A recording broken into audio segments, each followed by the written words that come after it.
This week, first up is the enterprise security news. SALT security, API protection explained. Thycotic leads the way for cloud-based privilege access management.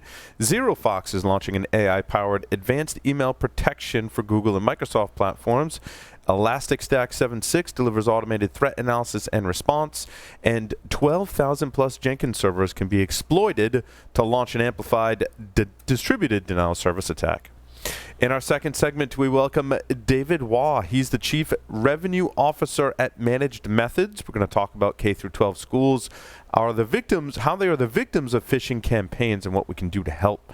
In our final segment, Jeff Diniger? I don't know. Diniger?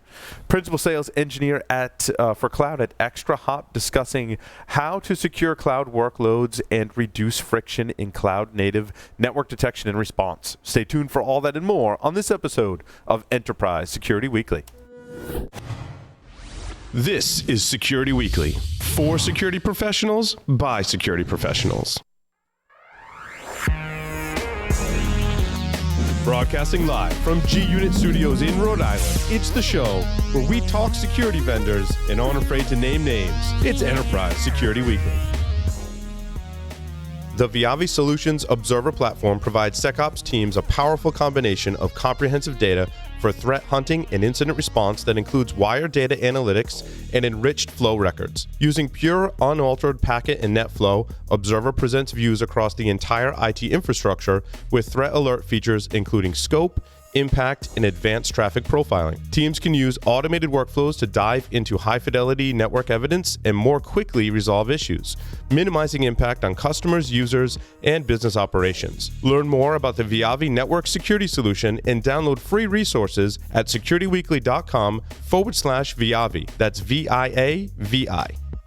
The question is simple. Have any of the systems on my network been compromised? The answer is harder than it should be. Enter AI Hunter. Active Countermeasures has automated and streamlined techniques used by the best pen testers and threat hunters in the industry to create AI Hunter, a network threat hunting solution that does the first pass of a hunt for you to identify systems that are most likely to be compromised and scores the results on a scale from 0 to 100. You can then research those systems in depth with AI Hunter. Focus your valuable time on the systems that need your expertise with AI Hunter. Sign up for a personal demo today at securityweekly.com/ACM. Welcome, everyone, to episode number 172 of Enterprise Security Weekly for February 12th, 2020. I'm your host, Paul Asadorian, joined by Mr. Matt Alderman here in studio. I know you're happy to see me, but you don't need to cry. I know. I've got this weird eye issue going on. And right as we were starting the show, Matt had his cigar in the ashtray between us, and the smoke went right in my already irritated eye. So I made him cry, everybody. I'm sorry. I'm so happy to be here. I'm so happy John's here. I'm moved to tears. What's up? John Strand is here remotely. How are you? Not much. I'm super stoked to be here as well, and I'm touched that you're touched, Paul. Right. And I have to ask, you usually have one computer, your Mac. What is that other shiny computer that you have there as well? It's a Google Chromebook. It is a Chromebook. Yeah, it's a very sharp-looking Chromebook. Yeah, the one from Google. It works pretty good. It's really small and light, although doesn't work well if you're trying to do Linux stuff or deploy containers, but works good for email and spreadsheets and stuff, right? It's a great browser interface. Pretty much is what it ends up being, right? Well, everything's in the browser, right? That's it. So. Oh, quick announcement before we get started. One of them is there. InfoSec World 2020, March 30th through April 1st at Disney's Contemporary Resort. Our listeners save 15% off the InfoSec World main conference or World Pass. SecurityWeekly.com/ISW 2020. Go there. Matt and I are doing a container security day. And if you are a vendor and you'd like to sponsor an interview, you can do that as well. Lots of fun. Lots of fun. Come to Disney World with us. It'll be fun. Alrighty, enterprise security news for this week. A couple of interesting things. I actually was surprised how many announcements. Yeah, you're starting to see a little bit of we talked about this, I think, last week. Not a lot of news. Now you're starting to see the news start to pick up because everybody's getting ready for RSA conference in a couple weeks, right? Mm-hmm. So you're starting to see some early announcements trying to get people to come see them at their booths and stuff. So there's some interesting announcements in here. Insight completes the acquisition of Armis. Did we talk about this already? Yeah, I mean, we knew Armis was being acquired for $1.1 billion. It's just the completion of the acquisition. It's official. The largest Israeli cybersecurity acquisition, I think, is what this was dubbed as when it was initially announced. Yeah, that's a pretty high price tag. Yeah, it's a big big valuation. They must have had some serious sales to warrant that, right? IoT is hot, so look out, baby. Right. They got I mean, it was timing wise. I think very very probably well timed. Yeah. Let's see. Logic Hub launches an MDR Plus to provide flexible end-to-end detection and response. So this one I thought was really interesting, and I've been watching the MDR space pretty closely for a while now. And the way it appears to me is most MDRs, like if you have an MSSP, they're going to incorporate a whole bunch of different log sources. They'll ingest your logs off your servers, your endpoint security products, your firewalls, things of that nature. And what you're seeing with MDR is basically focusing on the tools that actually work. Like you're focusing on endpoint protection suites. Maybe I think Gartner said that MDR solutions to be complete need to have a network and an endpoint component. And I just expect MDR to continue to explode just because the log industry is such a complete train wreck. Yeah. We're focusing on endpoint solutions that actually are detecting attacks. And Logic Hub, actually, I know one of their founders, Monica Jane. She's been on some of our segments before, and she's awesome. She came from HP, and I believe the other co-founder also came from HP, and they were doing the enterprise log management stuff at HP, and they spawned off and created their own company. So it doesn't surprise me that they're going strong, and from the looks of it, being very successful in making product announcements. John, is this the evolution of where the MSSP market goes? They have to offer these? All of MSSP is going to have to go. Yeah. Okay.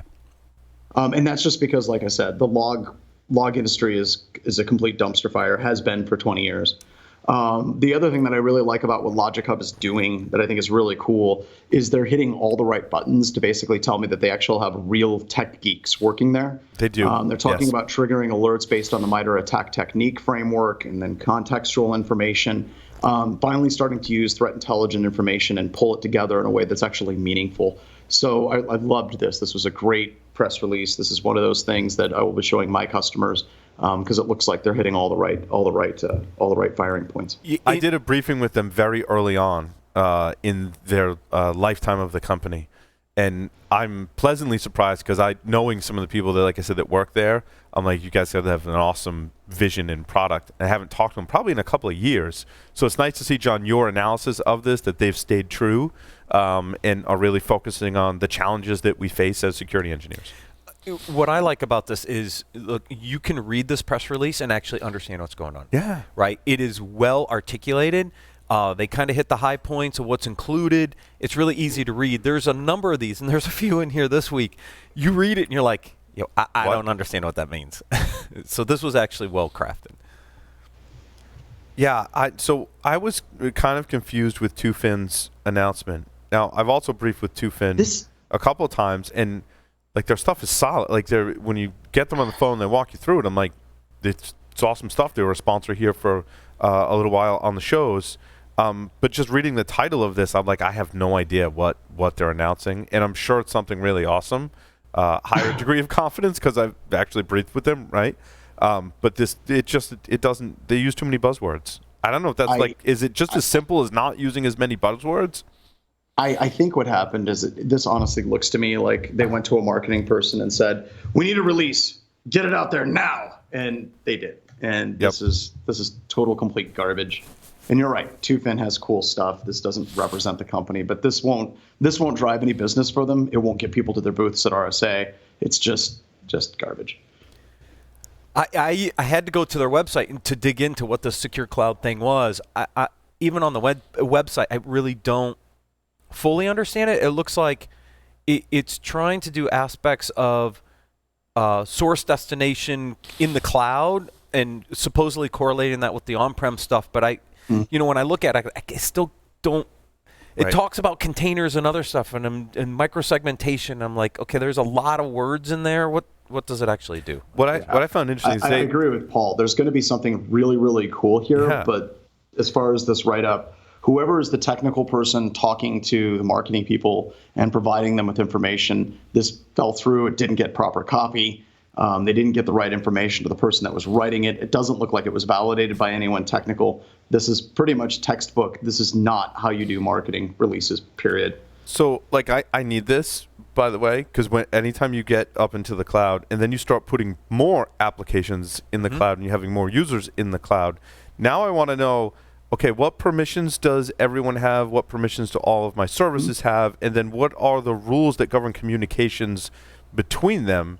Amazon gives you some tools to do that, but now I understand why there's an entire, maybe multiple segments in security dedicated to this, because even in just one cloud provider, I'm like, yeah, I need help with that. And like right now it's small enough where Marcia and I can go through it manually, but quickly, even in a small environment, that's going to get out of control. And you could make some pretty major mistakes, like we see people exposing S3 buckets and other security things where you're just exposing services that should not be exposed to other services or to the internet. My guess is what they're doing is they're leveraging the cloud APIs to pull in some of this information and visualize it so people can see it. But you can't tell that from the press release is what they're doing. No, but that's my guess is what they're doing. Right. And Thionic's press release is a little bit better. But it's still pretty rough. Oh, you mean Thycotic? As well. Thycotic, sorry. Yeah, I mean, this is, look, there's, okay, what's the news story here? The company achieves more than 400% growth. So it's a toot your own horn kind of press release. I didn't see anything material in here like new capabilities, new functionality. It's like, here's how great we were in 2019 and we just need to get a press release out before RSA to get some traction. But that's all I read out of this. So I got a question for you on that, though. Is this something that's written for like tech people like us, or is this something that's written for people that are looking for potential companies to invest or buy? I think the latter, John, right? Okay. This is, hey, by the way, we're out here, we're growing. If you're interested in acquiring in the space, maybe we're available. Maybe that's the best I can think on this press release, because from a technical perspective, from a security practitioner's perspective, there's nothing in here worth note to me. No. So I think this is more gauged to investors and potential acquirers to really try to get their resume out there. The privileged access management, that's kind of interesting. I mean, when Marcia and I were actually just looking at yesterday, assigning the proper roles to users in AWS. I mean, then your applications also have a concept of a user, of course, and a privileged user. And then the name of the product is Secret Server Cloud. Does that mean it does application secrets too? And how does it help me above and beyond what's already there in the various cloud providers for managing? I mean, I guess if you're managing 10,000 credentials in AWS. But this wasn't written for you. I guess not. I don't know if I need it or not. I guess that's my thought. But if you're looking for a PAM investment, right, they're there. Nice. RSA NetWitness? Anyone? No. Go ahead, John. Go ahead. I was going to say I love NetWitness. I love the product. I love the way it smells whenever you log into it. I love how they're trying to pull everything together from like the network side, the log side, the UBA side. I love everything about it. It makes me cry tears of joy. However, before the like marketing team starts quoting me, as much as I'm a super tech geek and I love this tool and I love it whenever I see it, there's a ton of our customers that end up purchasing it and then let it lapse because they're like, what is this crap? Like the learning curve is very steep for getting into NetWitness. It's very, very hard for people to start using it. You almost need to have a PhD to start using it properly. It kind of reminds me of like Squirrel, which was bought by, I believe, Amazon a while ago. They're super cool product, amazing for super tech geeks, but at the end of the day, I just don't see a lot of just general line companies using the product just because it has that steep learning curve. But no, I'm a huge NetWitness fan. Even before they were bought by RSA, right during the RSA breach or after they were purchased. Correct. It was right after because I was there. Yeah. So it's awesome. I lived this life cycle. Product, yes. Look, they do a lot to pull a lot of data together. But to your point, John, it is a steep learning curve. This is a highly technical tool. I mean, it is rich with information and data. What I think they're trying to do a couple things. One, UEBA, which we know is a feature SIM, is being added. Great. And then this whole concept of the RSA NetWitness orchestrator, right? Talking SOAR. It's taking that SIM kind of platform where they're pulling endpoint and log data and all this other stuff together. Now adding orchestration capabilities. We've seen these announcements from others. We've seen acquisitions in this space. So RSA is continuing to move that product along. If they could make it easier to use and deploy. I think the other big challenge with NetWitness is its deployment model with all the decoders and concentrators and all the things you have to do. It gets pretty complex even to design and implement, right? And get laid out in your network. And to be honest, if I was a CISO and I had an unlimited budget, this would probably be one of the first products that I would implement. And then the next thing I would do is make sure that I had somebody that could make it sing. But that's a heavy lift. That is a very heavy lift in an organization. But when it is running and it is running well, it's an amazing product. But I very rarely see it running really, really well. In fact, one of the areas I was joking about needing a PhD, I had a student that was from a company, and she was just an absolute NetWitness ninja. And she actually had a PhD. And she was talking about how much she loved the product. So it's tough, right, to recommend products like this unless you're willing to put the budget and the time and the resources into it. Yeah, you need the people. Yeah, you definitely need the skill set to run this tool. ZeroFox, I thought, had an interesting announcement getting into email protection for Google and Microsoft platforms. And I'm not sure if this is an API hook into Google. Well, it has to be. It would have to be, right? Yeah. Well, actually, that's not true. Yeah. Well, yeah. I mean, the other way that you can do is you could set it up as a gateway that forwards your email through their service to Microsoft or Google. Right. Like it's 1998, of course. Yep. 96. Yeah. 7, 8. 9.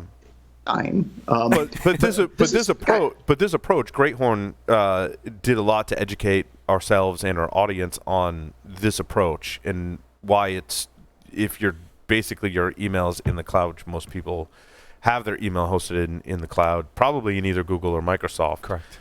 It's why it's so important to have a vendor that can hook into the API, do the analysis and mitigation through the API integration. It sounds like ZeroFox has built this. They're kind of late to the party. Great Horn, I believe, is the market leader in this space. I think they were first to market with this technology. There's others in the space as well. If you're not using one of these solutions, you should be, basically. So I disagree. I'm going to take a contrarian point of view. Specifically as it relates to Microsoft. Google, I agree 110%, because it appears to me that Google does not care about enterprise security, does not care about compliance. They just don't. But if we're looking at Microsoft, the whole idea of this is you receive a whole bunch of emails, you create all kinds of different weighting, artificial intelligence algorithms and things like that to identify attack patterns, and then you protect your customers. And that's great. How can you convince me that you're doing it better than Microsoft? And I think that becomes a very hard sell for my customers whenever they're trying to purchase these products. If you're looking at how much Microsoft has grown over the past 18 months, ATP and then all the security offerings that are built into Office 365 and to Azure, I cannot recommend to my customers that this is going to be a better security solution than what you have built into Microsoft itself. So Microsoft has the capability to detect targeted phishing attacks and work with your business processes to let you define rules as to what action should not be taken based on a targeted phishing attack? Yeah, they're not going to use that. Most of your customers wouldn't. Hold on, I'm about to lose power.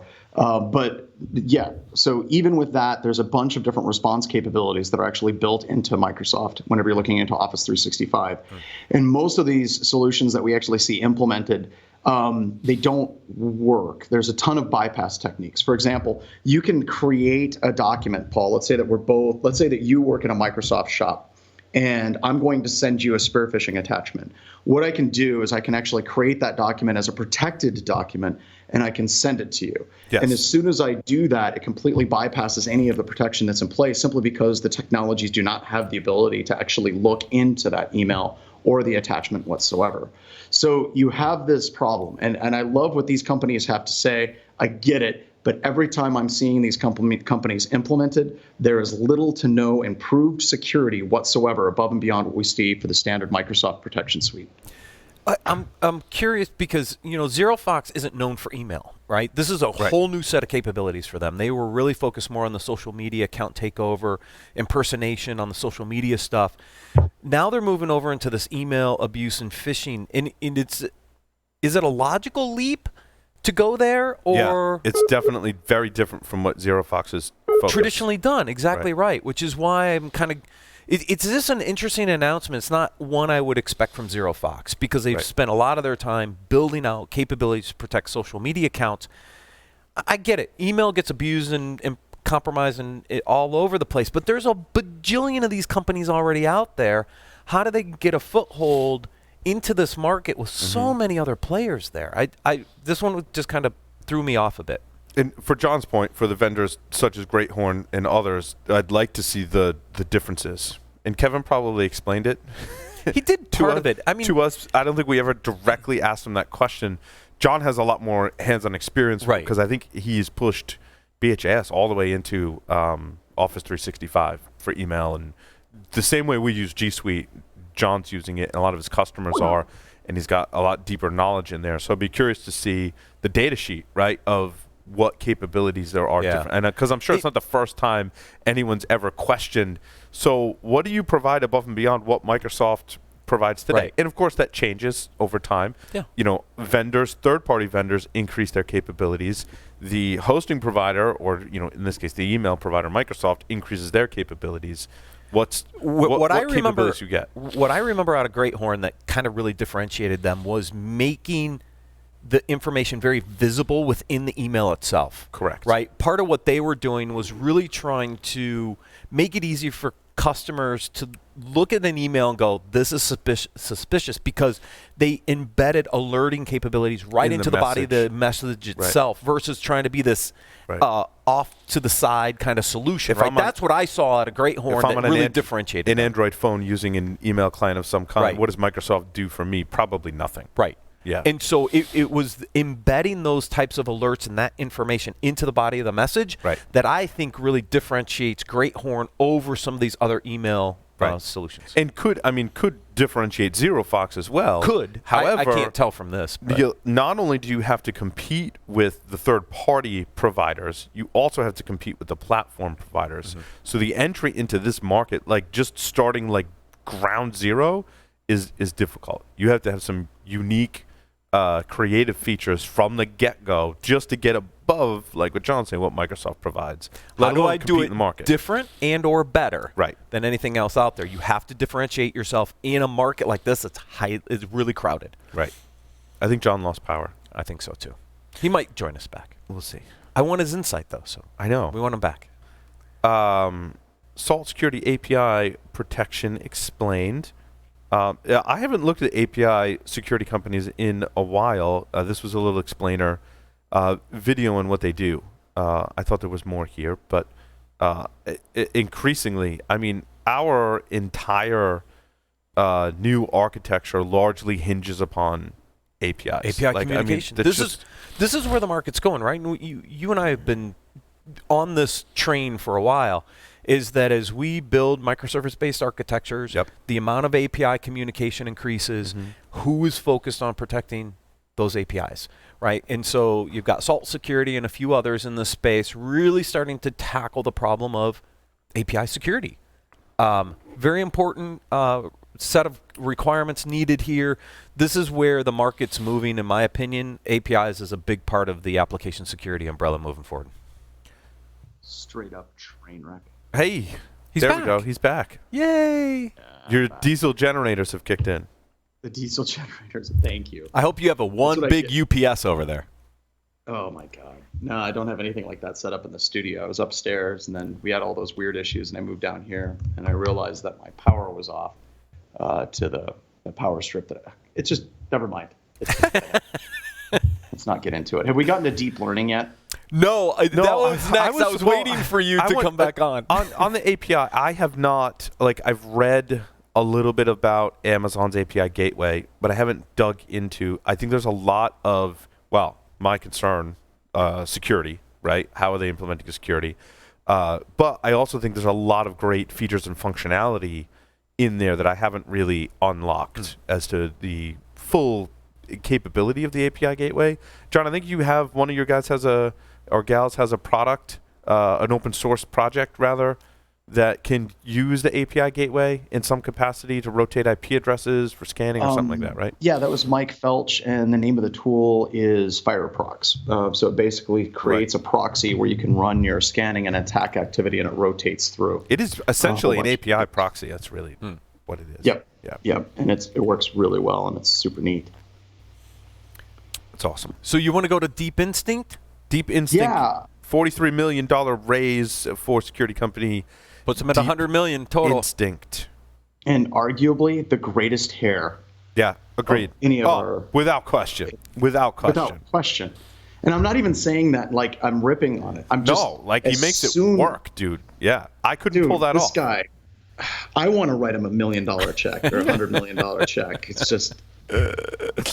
Oh, you guys are funny. What does Deep Instinct do? I've seen them around. I've not done a briefing. The best I could tell from the website, it's another endpoint protection solution. Yeah. Well, it looks like it does network level too. So I would almost say it looks close to like a dark trace, maybe. Because I see advanced endpoint, advanced mobile, and automatic threat analysis. This is What's interesting is endpoint product. They're one of the few security vendors that I have seen to support Chrome OS. He says Windows, iOS, Android, Chrome OS, and Mac OS.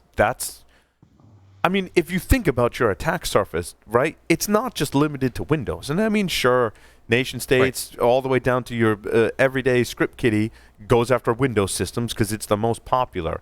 But you've got a lot more technology that isn't Windows and maybe isn't Mac OS.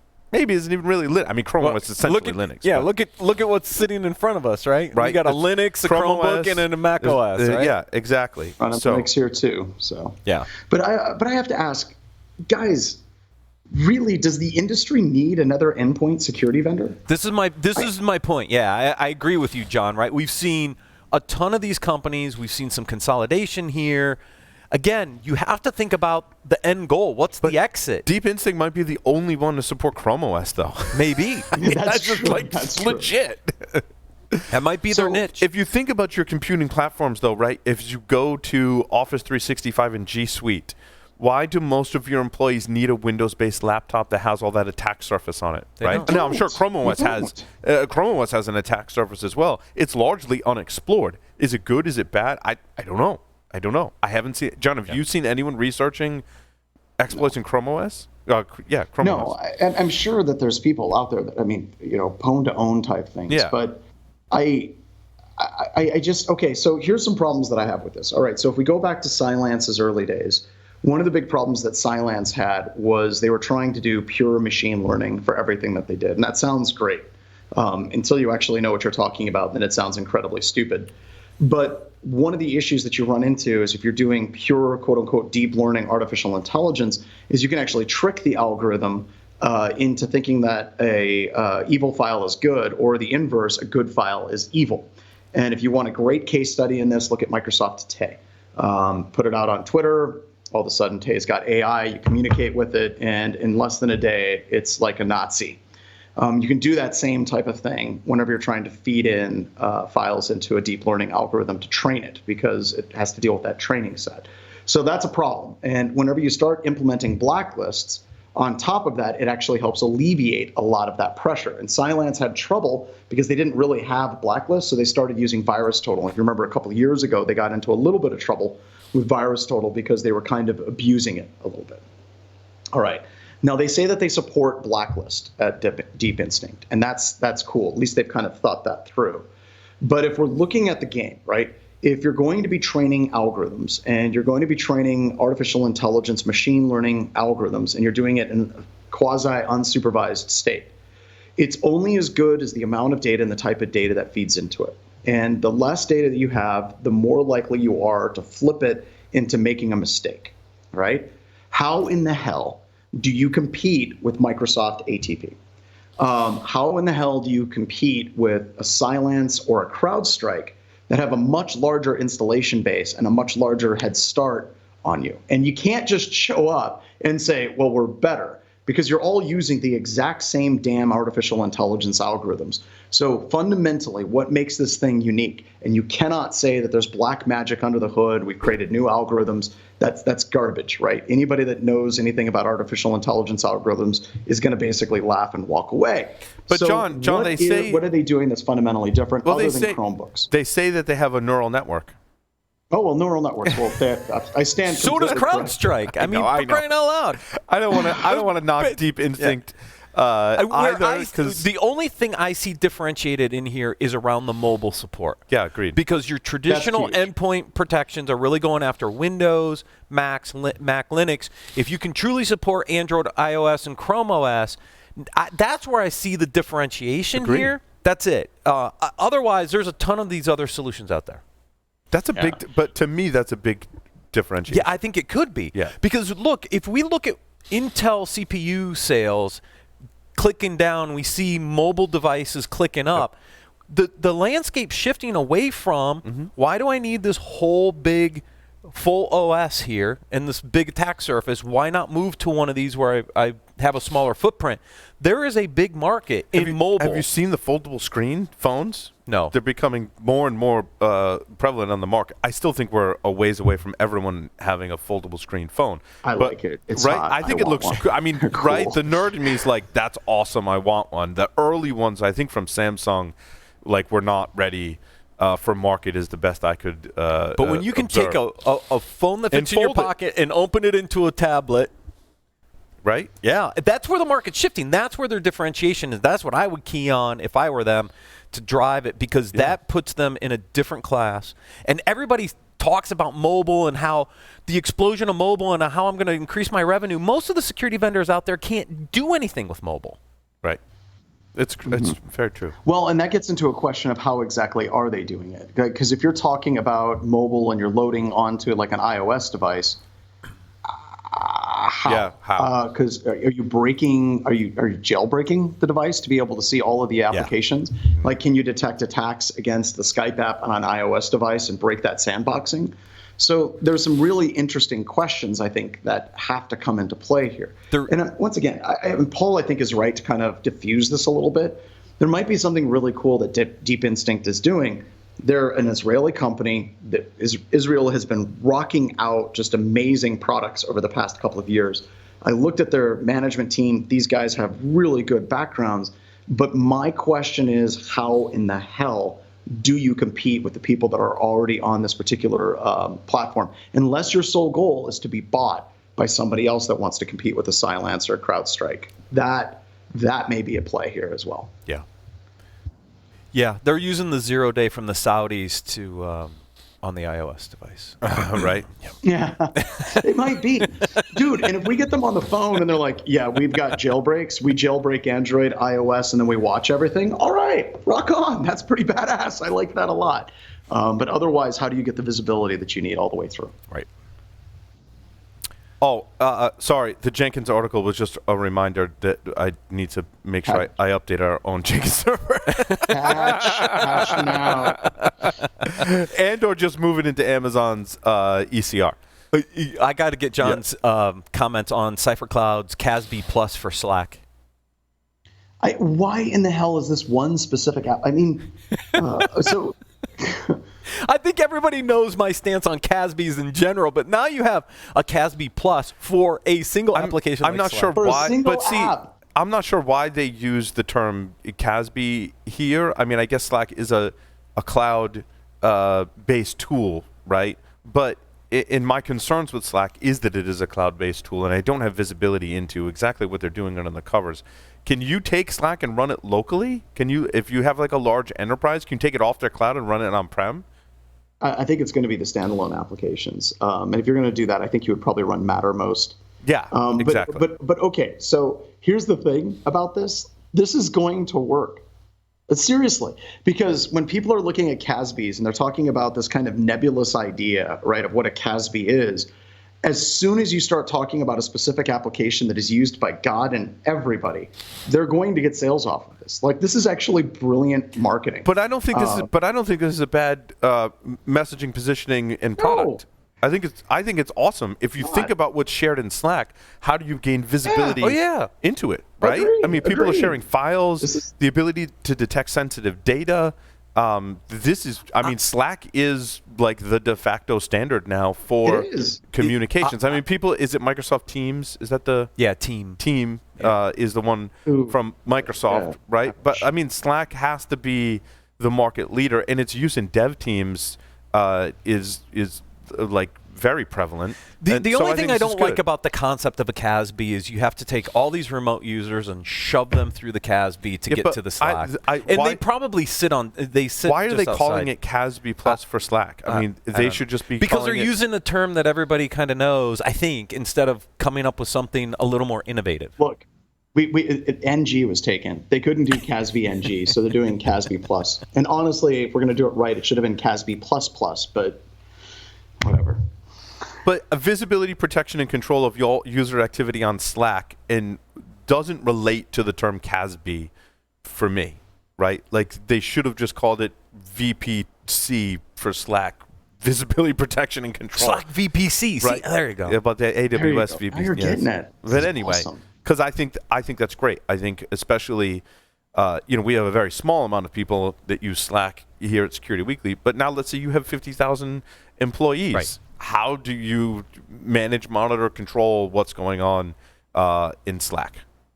I'm just going to give CipherCloud a round of applause because I think that this is brilliant. And I think it's hard to pick out the marketing propaganda and the hype to something that is actually going to be effective at driving sales. And they did a great job here. Right.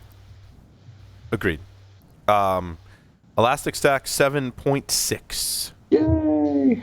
So I've not played with the Elastic Stack, Elastic Stack, or Elasticsearch, other than just the prepackaged kind of things that come with certain open source and commercial products. But and speaking with the team at Elastic, obviously they did the Endgame acquisition. They're up to awesome things in. And everybody, this is like, they're basically where, if you guys remember when Splunk was first on the scene and all the cool kids were using Splunk, that's where Elastic is right now. Agreed. And we're releasing an open source tool called Selkie that's going to ingest Sysmon and then correlate network detection with things like Rita and AI Hunter. I think this is cool. Carlos Perez did some work at Trusted Sec with Sysmon. Trusted Sec just released the super awesome definitive Sysmon guide last week. That's what it was. That's what I saw. It's amazing. And then also SpectreOps with the Helk stack is really, really, really cool. But the MITRE attack framework integration is cool. There's a bunch of other people that are working on a number of different other open source dashboards. And then also check out the Sigma project, because the Sigma project allows you to write signatures in Sigma, and then you can incorporate them into Elasticsearch, or you can incorporate them into Splunk. It basically is like this language for writing signatures that can be automatically translated to the SIM of your choosing. So this is cool. And with tools like Sigma and Elasticsearch, I think that we're getting into some really cool correlation with using Elasticsearch. It's not, I hate to say it's like the same problems as a SIM, especially whenever you layer networking and you layer Sysmon on top of it. So there's some exciting things happening there. Yeah, and there's more to come, I think, from Elastic when they fully integrate in the Endgame acquisition into the stack, and I think we'll see more from them later in the year as Endgame and all this stuff comes together, because now you're going to add all this additional endpoint capabilities into the logs and the other things that Elastic Stack already does. Yep. Awesome. Well, thank you both for rounding out the news for this segment. Without take a short break, come back with David Waugh from Managed Methods for an interview. Stay tuned.